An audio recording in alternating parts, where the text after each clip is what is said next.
Salut, moi c'est Nils. J'ai 36 ans, je suis marié, j'ai 2 enfants, et je suis, entre autres, enfin je crois, créateur de contenu. Ou influenceur, c'est vous qui voyez. Ah, euh, alors oui, pour certains, ça s'apparente plus à du vol. Mais enfin, ça fait maintenant plus de 5 ans que j'ai ma chaîne YouTube, un petit peu plus pour Instagram, et je dois dire que c'est un mélange à la fois de plaisir, de passion, et de beaucoup de frustration. Mais ça n'est pas le sujet du jour. Le sujet du jour, c'est que j'ai décidé de changer de vie et donc de déménager. Et ça, c'est méga chiant. Pas le changement de vie, ça c'est chouette. Mais le déménagement, il fait chaud, faut vendre la maison, faut faire les cartons, faut faire de la route, faut louer un camion, bref, tu connais l'affaire, tu as probablement déménagé bien plus de fois que moi-même. Mais alors, tu vas te poser la question, pourquoi est-ce que tu t'embêtes à faire tout ça? Tu pourrais tout simplement rester là où t'es, continuer ton petit bout de chemin en tant que créateur de contenu. Oui, mais à côté de ça, j'ai un autre travail, et ça fait 12 ans que je le fais. 12 ans que je m'évertue à essayer de correspondre à un schéma qui ne correspond pas nécessairement à la personne que je suis, qui est plutôt axé sur l'humain avant d'être axé sur la performance et la réussite individuelle.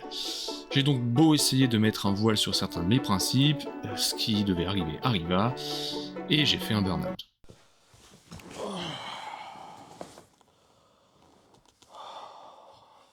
Et ça, eh bien, croyez-le ou non, ça change votre perspective de la vie.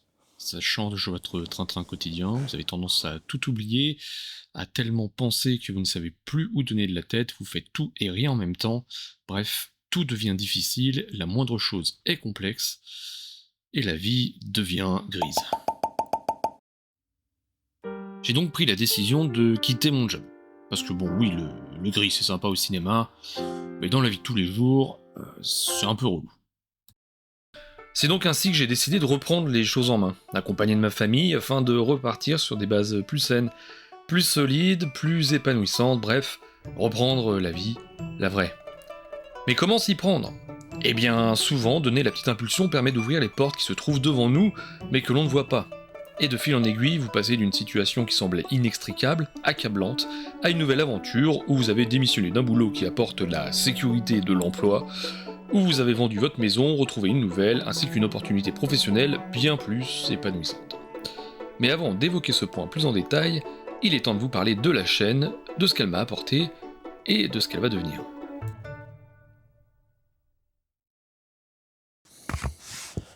Et voilà, on y est. Alors, je suis décoiffé, j'ai l'air fatigué, et c'est finalement quelque chose qui aura perduré quelques temps. Je sais que certains d'entre vous m'avaient fait la réflexion de « t'as l'air fatigué, va peut-être falloir que tu ralentisses, etc. » Vous aviez probablement raison, mais il n'y a pas que ça. Il y a plein de choses qui font que aujourd'hui je me présente à vous un peu bouffi, un peu, voilà. Et tout ça, ce sont des choses que j'ai enfouies à l'intérieur de moi. Parce que beaucoup de pudeur, forcément, par rapport à tout ça. Beaucoup d'envie de me dire aussi d'optimisme derrière, en me disant, bah allez, ça ira peut-être mieux, mais c'est du faux optimisme, parce que tu vois bien que ça va pas.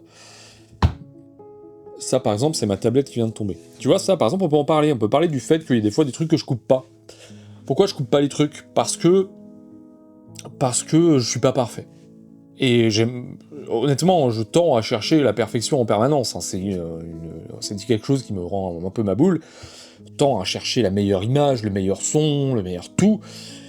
Mais il y a des trucs qui finalement, quand je viens pas les corriger, font en sorte que ça me ressemble un peu plus. Tu vois, voilà, le petit truc qui tombe, c'est chiant, tu vois, mais c'est pas grave, ça fait partie du show.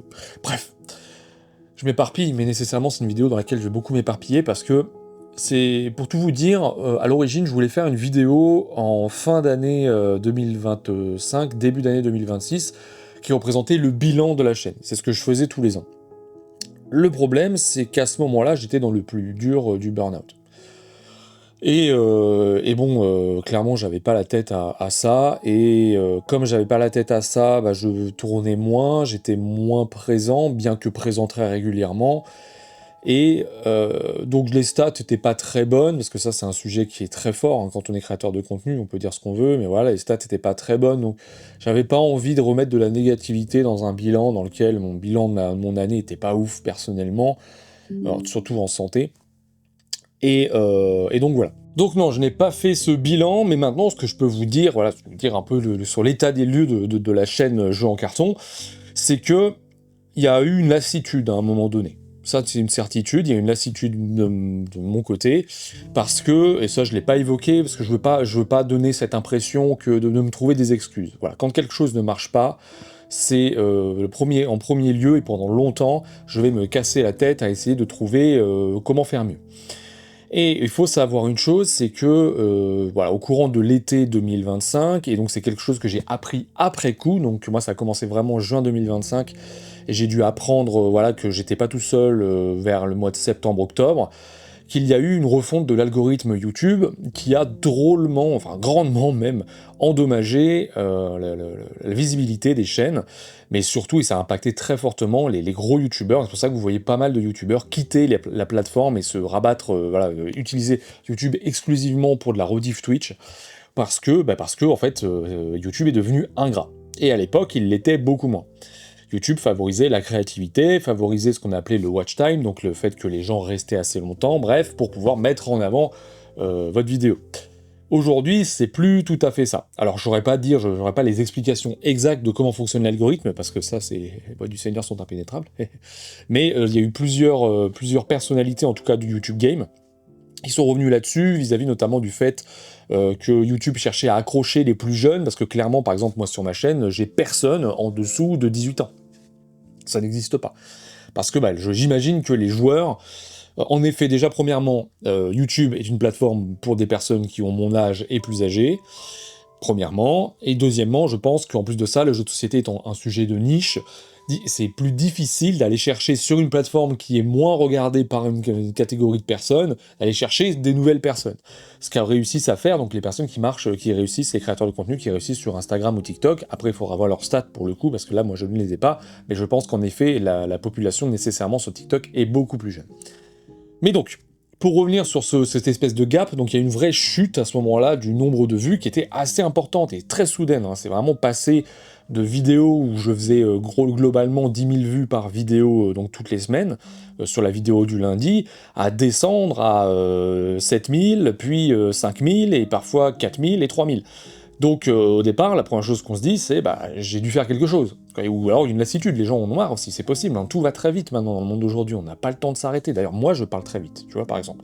On n'a plus le temps de se poser et de se dire, ok, qu'est-ce qui se passe, et dans le monde du jeu de société aussi, parce qu'il y a tellement de nouveautés qui arrivent en permanence, qu'on a à peine accroché une nouveauté, qu'il y en a une autre qui nous donne envie, qui nous fait de l'œil, et ça, c'est finalement à l'image du monde d'aujourd'hui, hein. Tout fonctionne à fond la caisse, et on n'a plus le temps de patienter, c'est un fonctionnement à la traîne, si je puis dire, et clairement pas une manière de cracher, en tout cas, sur les personnes qui tournent à la traîne, c'est pas mon fonctionnement, mais ça n'a rien à voir avec ce que je veux dire, c'est surtout que aujourd'hui, c'est difficile finalement c'est difficile de perdurer. Ouais, c'est difficile de perdurer parce que ça nécessite une remise en question permanente. Et se remettre en question tout le temps, ça peut se faire chez certains, je l'ai fait, mais ça peut aussi user, ça peut fatiguer. Moi personnellement, il y a des moments où je dis putain, c'est bon, j'en ai marre quoi. J'aime bien faire ce que je fais. Par contre, voilà, si au bout d'un moment c'est pour qu'il y ait de moins en moins de personnes qui le voient, c'est que quelque part ça doit décevoir, et j'ai pas envie que ce que je produise génère ce côté un peu has-been, quoi. Donc je sais que pour beaucoup d'entre vous allez vous dire, moi j'aime beaucoup ce que tu fais, parce que vous êtes adorable, vraiment, il y a une période, je vais revenir là-dessus après, parce que je vais m'éparpiller, mais une période c'était compliqué, mais vous êtes adorable, et donc il y a des personnes qui vont me dire, oui mais non, en fait, ce que tu fais c'est trop bien, quoi, et franchement, vous êtes vraiment super sympa. Mais je sais qu'il y a certains d'entre vous qui, la majorité silencieuse, qui ne communiquent pas et qui juste disparaissent, parce que ils sont respectueux, qui n'ont plus envie de regarder le contenu, ce qu'ils ont tout à fait le droit, mais voilà, ces gens-là, en fait, c'est le grand mal du créateur de contenu que nous sommes, et que je suis, c'est qu'on n'a pas ce retour d'expérience, en gros. On va pas faire un avis Google, tu vois ce que je veux dire, faire un avis Google sur les jeux en carton, on raconte ce qui t'emmerde, enfin voilà. On fait pas ça. Donc on n'a pas ce retour d'expérience de qu'est-ce qui ne fonctionne pas, qu'est-ce qui a pas fonctionné, qu'est-ce qui a changé, qui a fait que tu es parti. tu vois. Ça, c'est un truc qui est super intéressant parce que pour le coup, en termes de remise en question, ça permet d'avoir un axe sur lequel travailler et peut-être se dire, bah en fait, oui, en effet, j'ai changé, mais j'ai changé parce que ça me plaisait bien, ou de se rendre compte que peut-être on a commencé à se reposer sur nos lauriers et que ça devient un peu redondant, ce genre de choses-là. Donc ça, bon, je te le donne en mille, mais c'est comme ça que ça fonctionne, et du coup, c'est difficile de pas avoir ce retour d'expérience que je trouve un peu dommage et moins organique, parce que finalement, les seuls retours négatifs que l'on a, enfin, ça arrive que certains d'entre vous vous exprimiez sur le fait de dire, bah voilà, j'aime pas trop parce que le ton il a changé, etc. Voilà, ça reste respectueux, mais souvent, c'est quand il y a des commentaires qui sont dans la négativité, c'est des choses qui sont vraiment pas sympas. Et bref, ça c'est des choses que je comprendrai jamais, parce que dans ma vie de tous les jours, je ne comprends pas la méchanceté. C'est vraiment un truc qui est clair et net, je comprends pas la méchanceté, je ne comprends pas comment on vit dans le monde dans lequel on vit aujourd'hui, qui a aussi été un impact assez fort sur mon moral sur l'année passée, et jusqu'à aujourd'hui, parce que je ne comprends pas qu'on puisse vivre dans un monde dans lequel on cherche à tendre vers le fascisme. Pour moi, c'est une anomalie. Et ça l'est pour énormément de monde. Je ne comprends pas comment, après savoir ce que le fascisme a réussi à produire, comment est-ce qu'on peut se satisfaire de faire en sorte que le fascisme soit remis au goût du jour? Comment est-ce qu'on peut se satisfaire d'exclure des populations juste pour tirer le monde vers le bas plutôt que de s'élever? Comment est-ce que on réussit à se satisfaire de rendre riches les plus riches et de s'appauvrir encore plus au profit d'une idéologie nauséabonde? Je ne comprends pas. Je comprends l'humain, mais je ne comprends pas la méchanceté, je ne comprends pas le fascisme, je ne comprends pas le racisme, je ne comprends pas l'antisémitisme, je ne comprends pas tout ça.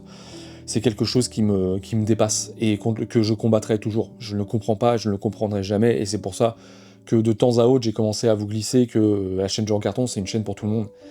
Parce que c'est le cas, en fait. Il n'y a pas de gens il n'y aura pas d'exclusion.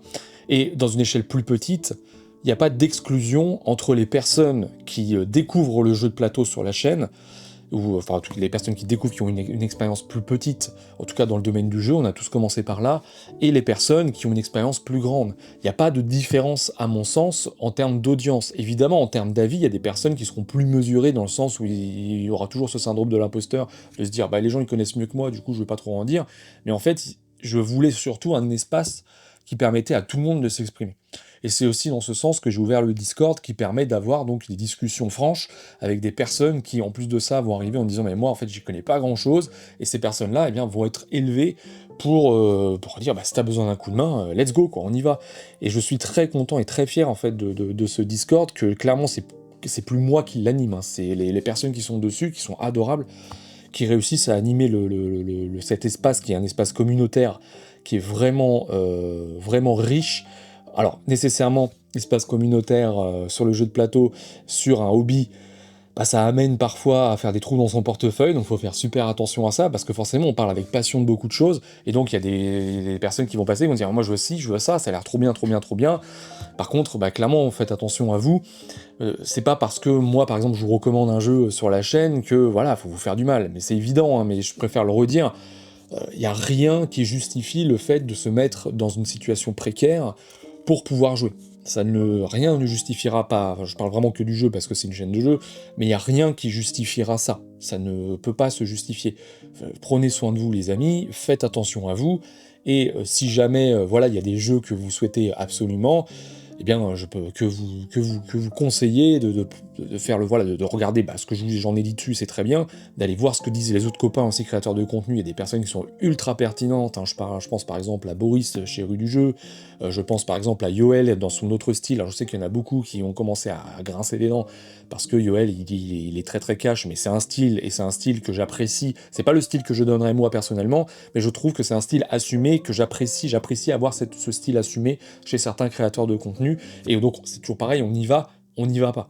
Et ça, c'est super important dans la consommation, en tout cas, des réseaux sociaux que vous pouvez avoir vis-à-vis de nous, créateurs de contenu. Donc voilà, je t'ai parlé de Boris, de Pénélope, bien évidemment, de Coralie, de chez Dionjou, qui sont tous des styles très très différents. Il y a des styles qui sont plus critiques, comme on peut avoir chez Pénélope, comme on peut avoir chez Yoel ou chez Boris, des styles qui sont plus jolis, des styles qui sont plus amenés pour clairement créer du contenu, que ce soit humoristique. Je pense par exemple sur Instagram à Le Mot de Jeu, qui est Augustin, qui n'a clairement pas la reconnaissance qu'il mérite, en tout cas aujourd'hui en termes d'abonnés et de vues. C'est vraiment quelqu'un que je vous invite fortement sur Instagram à aller voir parce qu'il est très très drôle. Et il y a évidemment énormément de personnes encore, que je n'ai pas cité tout le monde. Mais il y a quoi faire. Voilà, il y a de quoi faire. Donc il y a toujours moyen finalement de trouver des avis contraires. Parce que oui, si moi, vous venez me voir pour que je vous dise, bah moi personnellement, j'ai pas aimé, j'en sais rien, Terraforming Mars, j'ai pas aimé, ou j'ai adoré, par exemple, personnellement, moi, j'aime énormément Wingspan. Bah, je sais que c'est pas le cas de tout le monde, bien loin de là. Moi, c'est vraiment un jeu de cœur, Wingspan, tu vois. Donc, c'est pas la peine il faut surtout pas se focaliser que sur un seul avis, c'est évidemment le b.a.-ba, mais c'est important de le redire, parce qu'il y a beaucoup de personnes très talentueuses dans le milieu de la création de contenu, jeux de société, même s'il est plus pauvre qu'ailleurs, il commence à tendre vers quelque chose de très riche, et il y a des personnes très talentueuses et très pertinentes à écouter dans ce milieu, donc je vous le recommande chaudement. Voilà. Mais bon, je m'éparpille nécessairement, comme d'habitude, parce qu'il y a toujours un milliard de sujets qui me passent par la tête, hein, c'est comme ça que les choses ont mal tourné. Je vais revenir donc sur cette partie-là. Donc comme je vous ai dit, bah, j'ai fait un burn-out en fin d'année passée. J'en ai pas parlé jusque-là, parce que c'est un truc un peu intime, voilà, mais en fait, ce qui me pousse à venir l'évoquer avec vous, c'est surtout que j'en ai parlé un petit peu sur Instagram, et clairement, je suis en train de remonter la pente, vis-à-vis notamment de mon changement de vie pro, qui a clairement été le point qui m'a flingué la vie, hein. J'ai eu un manager qui était particulièrement toxique et qui m'a foutu le nez dans la merde dans des situations absolument improbables. Et au fur et à mesure, j'ai pris sur moi, et il y a un moment où en fait on prend plus sur soi.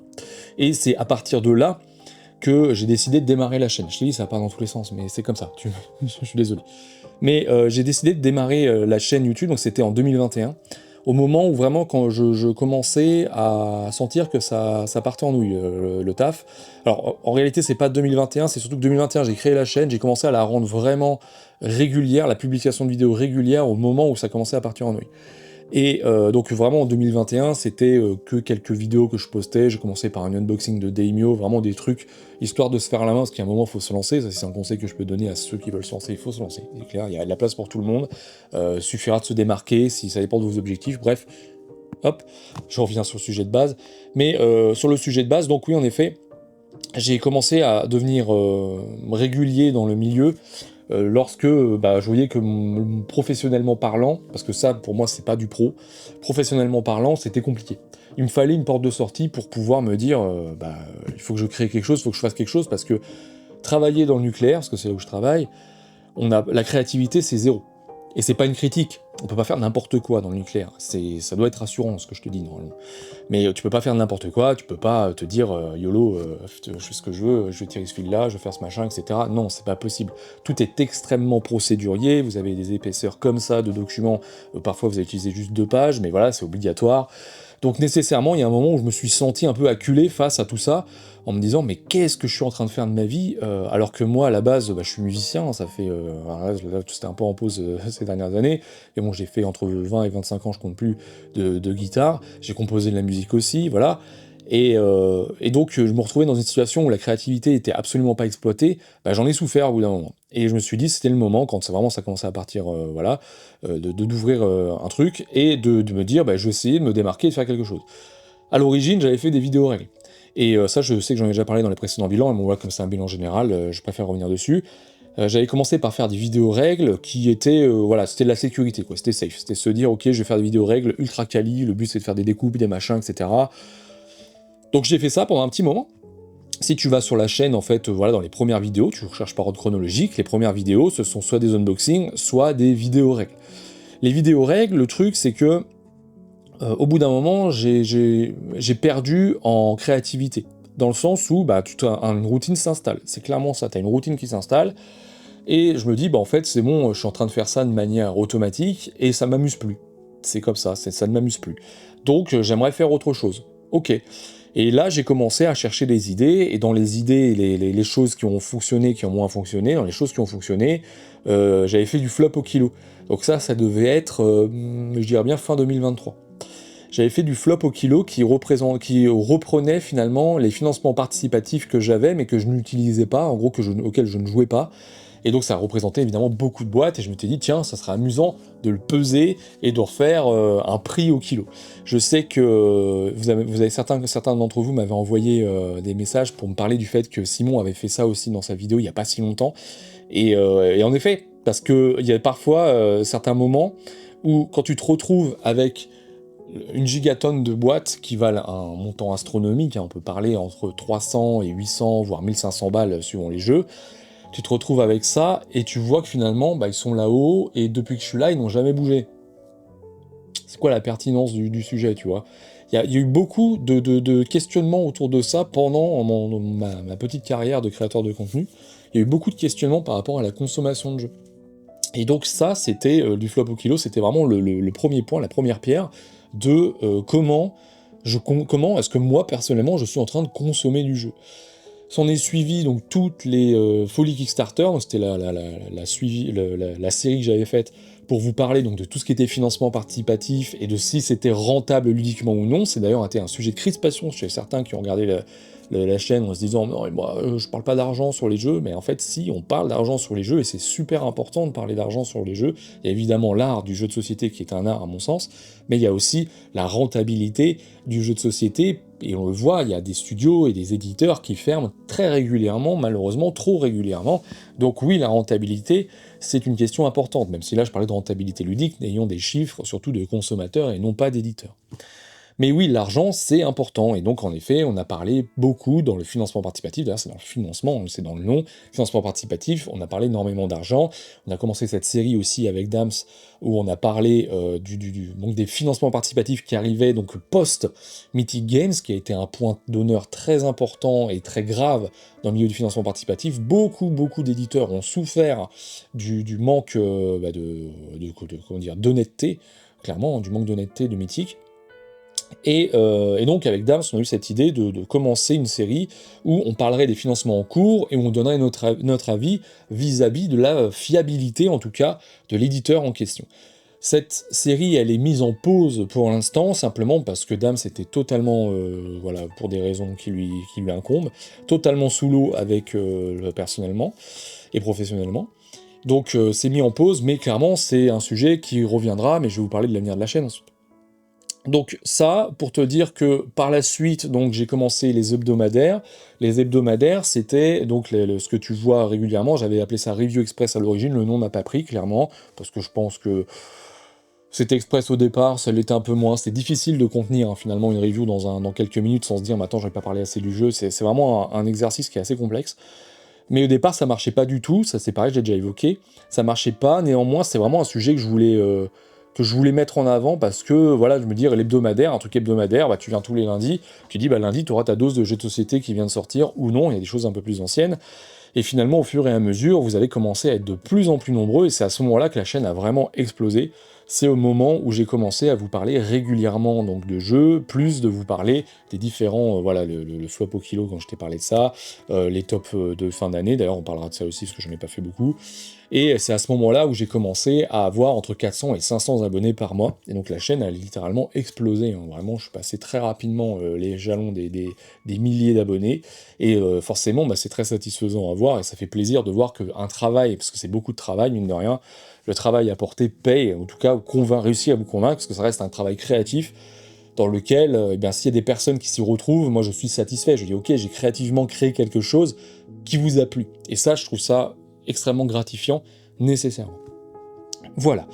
Donc oui, le milieu de la création de contenu, jeu de société, c'est un taf, c'est un vrai gros taf.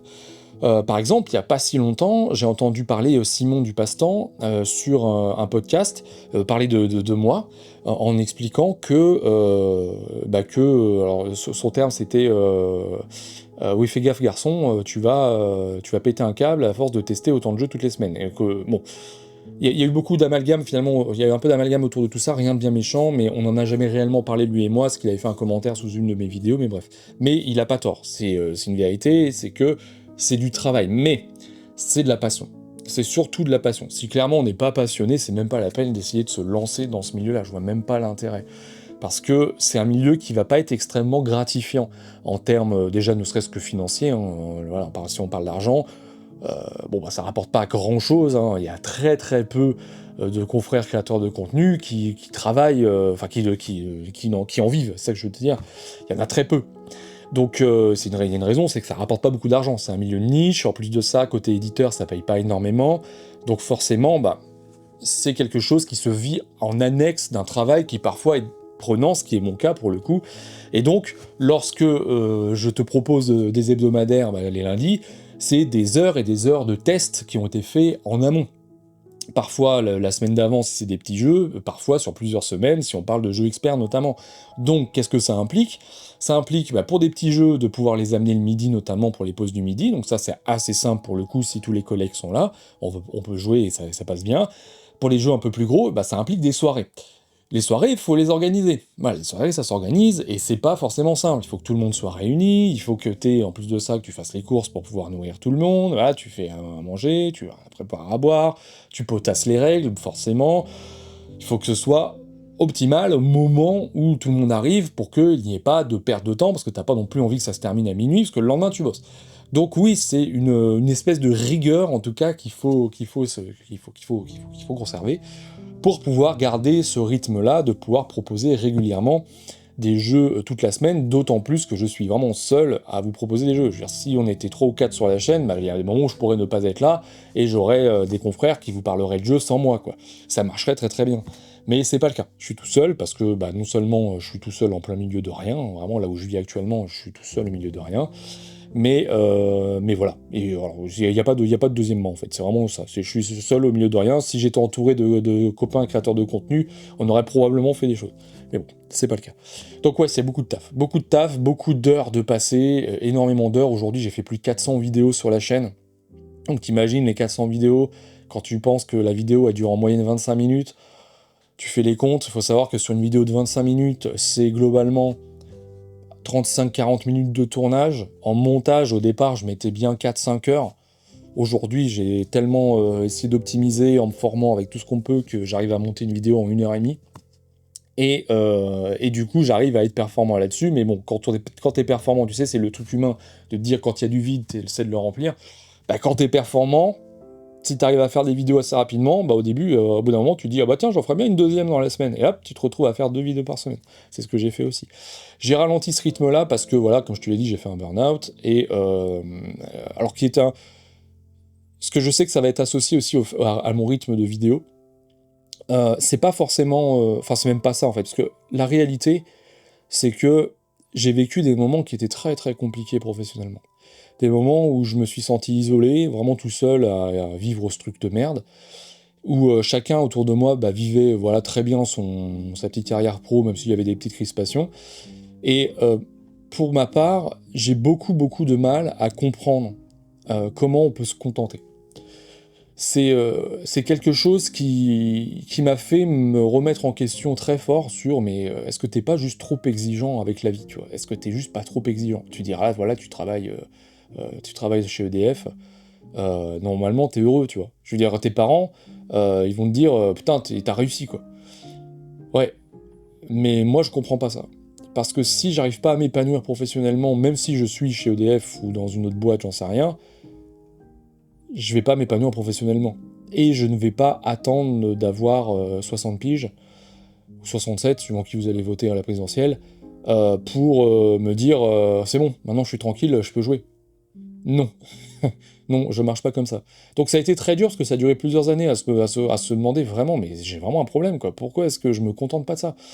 Pour finalement me rendre compte qu'en fait je me contenterai jamais, et que c'est comme ça que je suis, je me contenterai certainement pas d'une situation où je vais vivre à 50%, à 30% de ce que j'ai envie de vivre, pour un semblant de sécurité, un mirage de vie, sécure, si je puis dire, qui clairement ne me satisfait pas.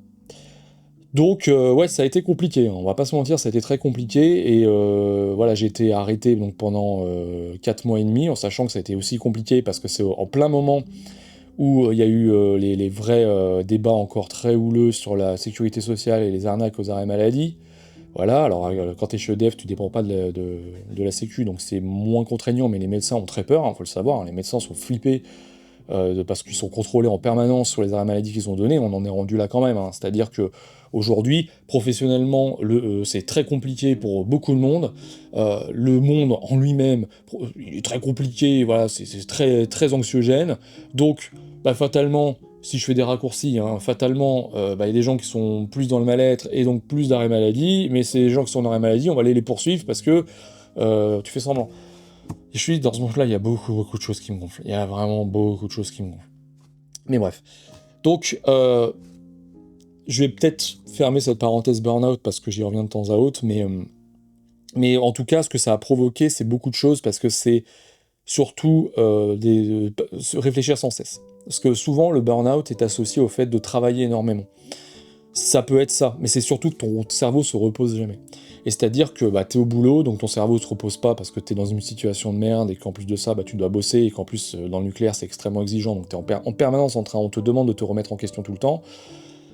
T'es à la maison, bah, tu penses forcément, hein, tiens, quelle vidéo est-ce que je vais produire, tiens, j'aimerais bien jouer à tel truc, etc. Des fois, les planètes ne s'alignent pas, donc tu penses en te disant, bon, bah, il faut que je fasse autre chose, mais en fait, qu'est-ce que je vais faire? Et puis tu vas te coucher et tu penses au boulot que tu dois rejoindre le lendemain et ça va pas, et donc il y a des moments où je dormais pas du tout, tu vois. Donc ouais, compliqué.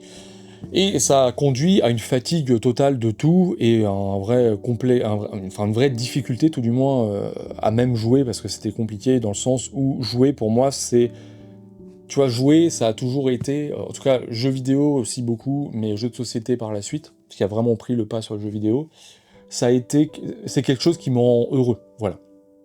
Pourquoi ça me rend heureux? Parce que pendant un temps, j'interagis sur un fond qui est extrêmement bon, qui est le fond du jeu, avec des personnes autour de la table, et ça me permet de me concentrer sur une seule chose et de pas penser à 1 milliard de choses, qui est vraiment un problème que j'ai.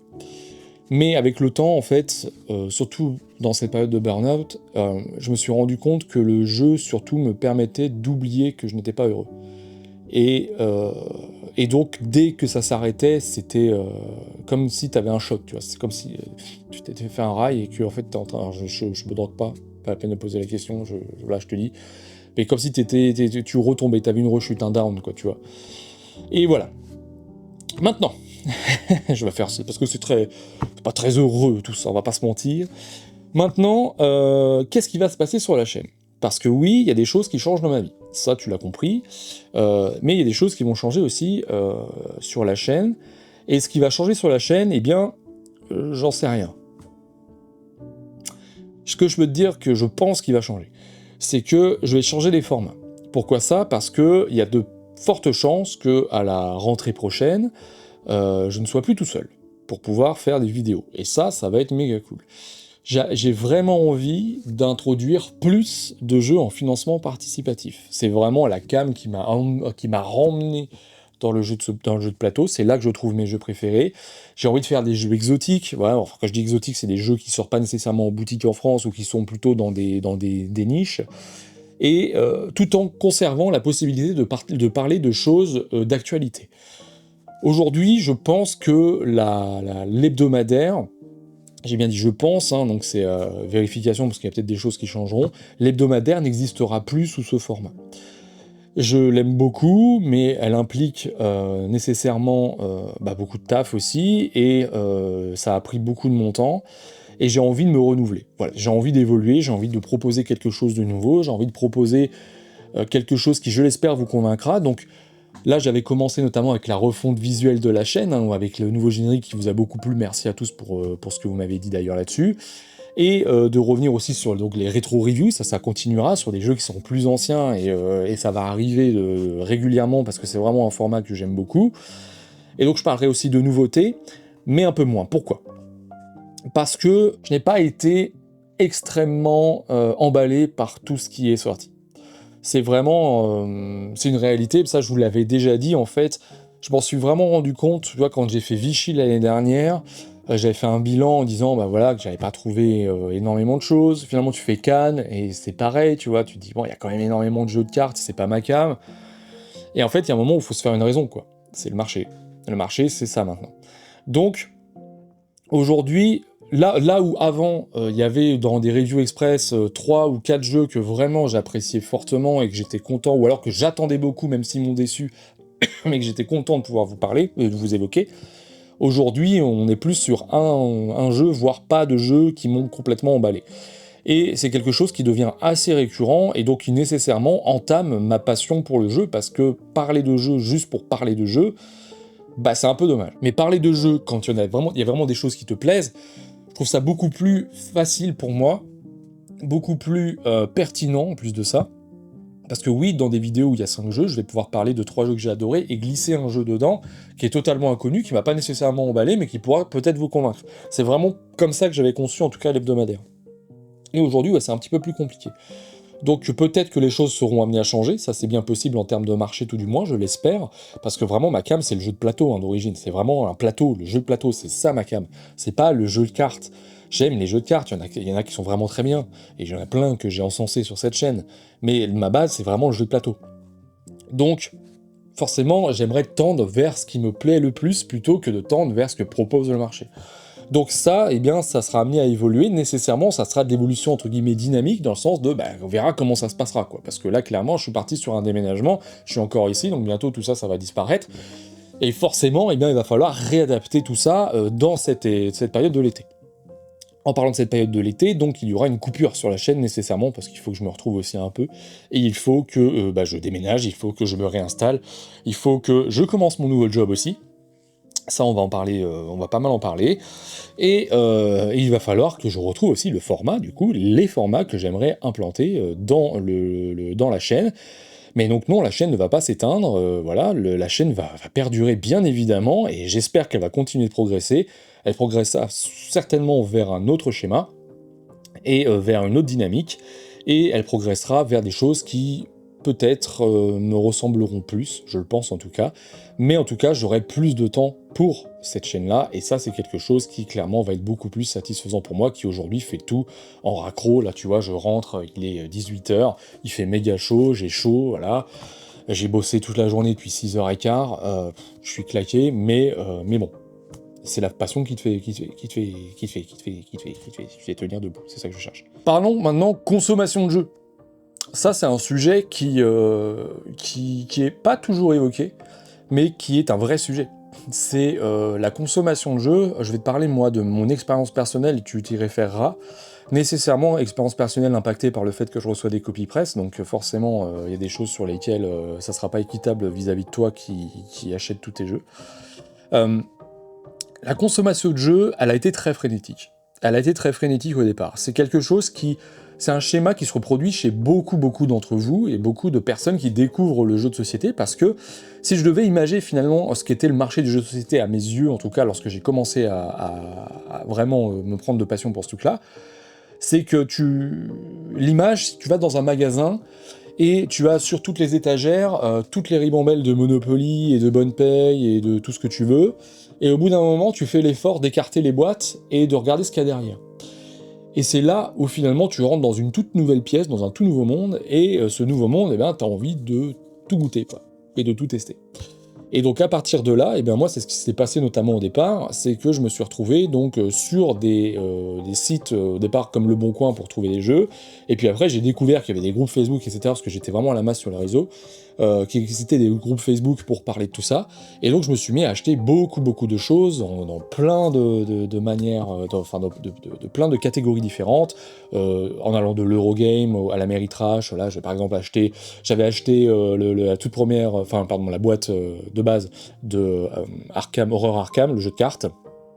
J'avais acheté Rivet Wars chez Cool Minis or Not, je sais pas si ça te parle, ça, c'était pas fou dingue, mais voilà. J'avais acheté quoi d'autre, j'ai acheté des jeux comme Descent, tu vois, la deuxième version, les manoirs de l'épouvante. J'ai acheté plein de choses, et donc nécessairement ça coûtait beaucoup d'argent. Et j'ai accumulé, puisqu'en parallèle, j'ai commencé donc à investir dans des projets en financement participatif, et c'est comme je te l'expliquais dans la série Folie Kickstarter, j'ai investi dans n'importe quoi. Parce que vraiment, j'étais totalement happé par la proposition, voilà, par le FOMO aussi, donc le fear of missing out, donc le fait d'avoir peur de manquer parce que ça ne sortirait pas en boutique.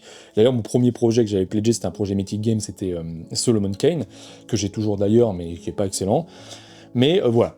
Et donc la consommation de jeux n'a pas ralenti, c'est-à-dire que j'ai déménagé, je suis arrivé dans cette maison, je n'étais pas là au départ, et donc j'avais plus de place, donc j'ai continué d'acheter plus de jeux, surtout notamment pendant les soldes et en occasion, et au fur et à mesure, eh bien, j'ai commencé à recevoir des copies presse, et donc j'ai réduit en conséquence le nombre d'achats, jusqu'à me retrouver donc avec, je dirais, 80% de copies presse pour 20% d'achats.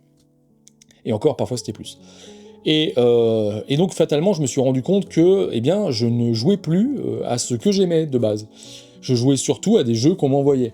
Donc forcément pour alimenter la chaîne, quoi. Mais c'est quelque chose aussi que voilà, j'aimerais retrouver parce que et que j'ai commencé à retrouver en achetant vraiment des jeux que j'aurais acheté en tant que joueur et que j'achète donc en tant que joueur, que j'aurais acheté en tant que joueur, je dirais à l'époque. Parce qu'il y a vraiment des propositions ludiques à côté desquelles je suis passé, alors que c'est totalement ma cam, et que si j'étais tombé dessus en n'étant pas créateur de contenu, j'aurais totalement investi dans le jeu sans aucun souci, quoi. Donc ma ludothèque est en pleine refonte actuellement, voilà, j'offre beaucoup de choses, notamment sur le Ko-fi.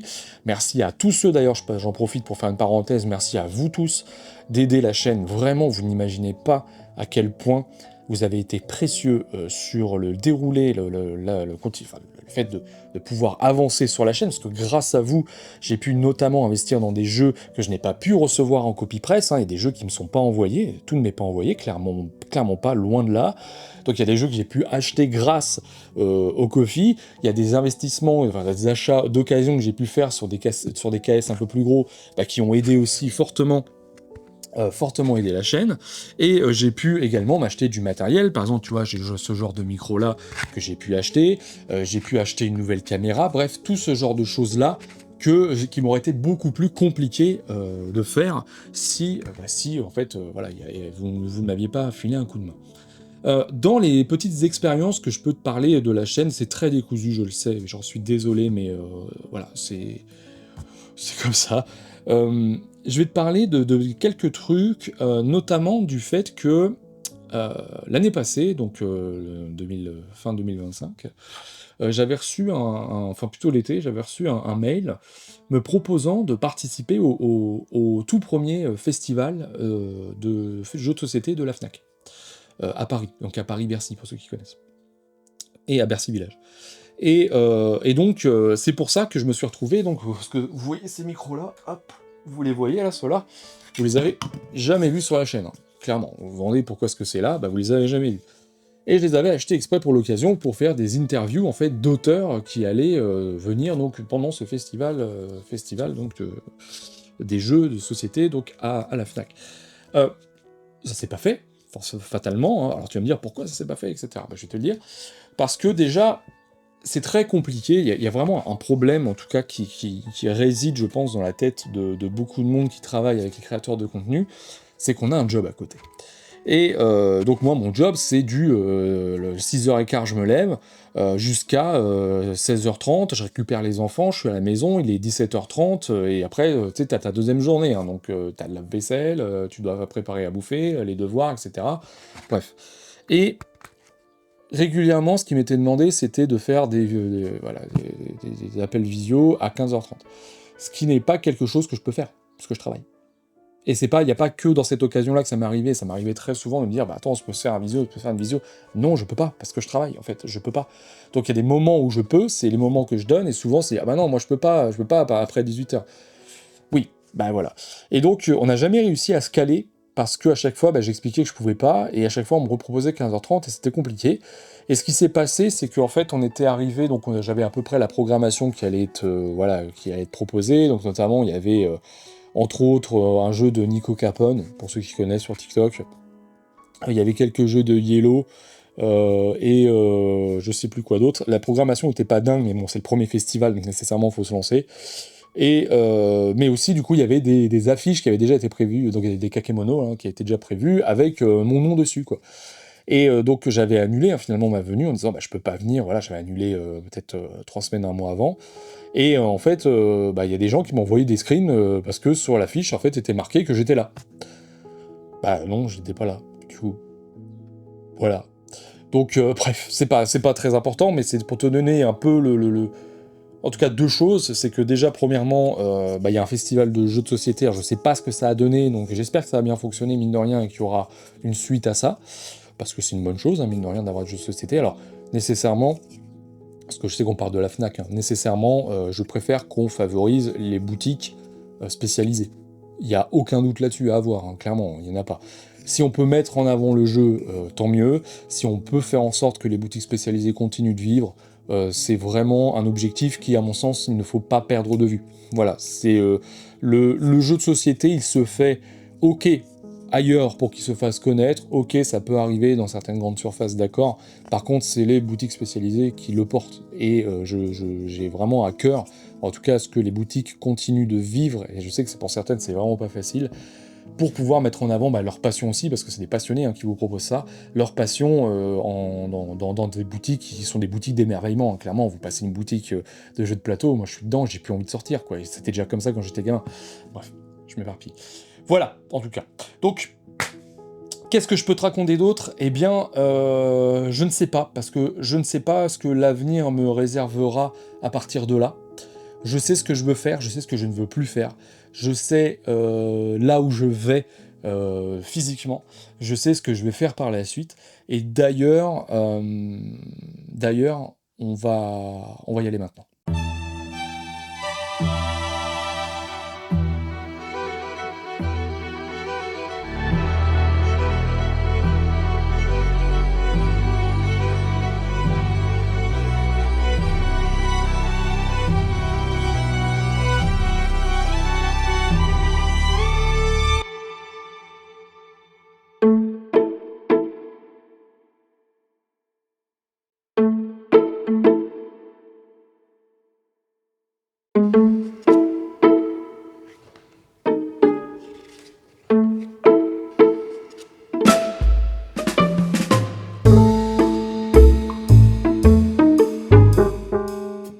Bon, je suis là.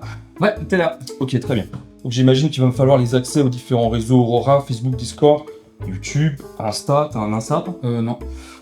Bon, bah d'accord, peut-être qu'il faudrait qu'on réfléchisse à l'éventualité de l'ouvrir, si jamais on avait envie de... Ah non, en fait, peut-être plus tard pour Aura, mais là, c'est pas du tout le cas dans l'immédiat. Hein. Ok, bah peut-être que... Genre, si tu veux que je fasse des vidéos sur différents projets, on en parle, parce que du coup... Alors, peut-être dans un second temps, mais c'est pas pour ça que t'es là. Hein. Ok. Et du coup, je comprends pas qu'est-ce que je fais, enfin, qu'est-ce que tu attends de moi. Bien. Je me compte que j'ai jamais fait ça, enfin, j'ai 0 expérience maintenant. Ouais, je sais, ouais. Mais t'es sûr de toi ? Ah oui. Ok, mais bon, on est 2, enfin, j'ai 0 expérience dans le domaine. Non, mais on n'est pas que 2, hein. On est 6. Alors, il y a Rodrigue, il y a David, bien sûr, il y a toi, il y a moi. Les comptes sont pas bons, hein, donc 4. Ah, mais il y a des autres personnes, alors, 2 que tu connais, mais eux aussi, ils te connaissent. Ok. Tiens, regarde. Ah mais putain, mais t'es sérieux en fait ? Ah ouais. Ok, très bien. Mais du coup, bon, j'imagine qu'on va commencer plutôt fin d'année prochaine, histoire qu'on trouve de nouvelles références. Non, la semaine prochaine. Ok, on en parle la semaine prochaine. T'as raison, parce que putain... Non. Déménage. L'annonce est la semaine prochaine. Ah oui, t'es vraiment sérieux en fait. Little boxes on the hillside, little boxes made of ticky-tacky, little boxes on the hillside, little boxes all the same.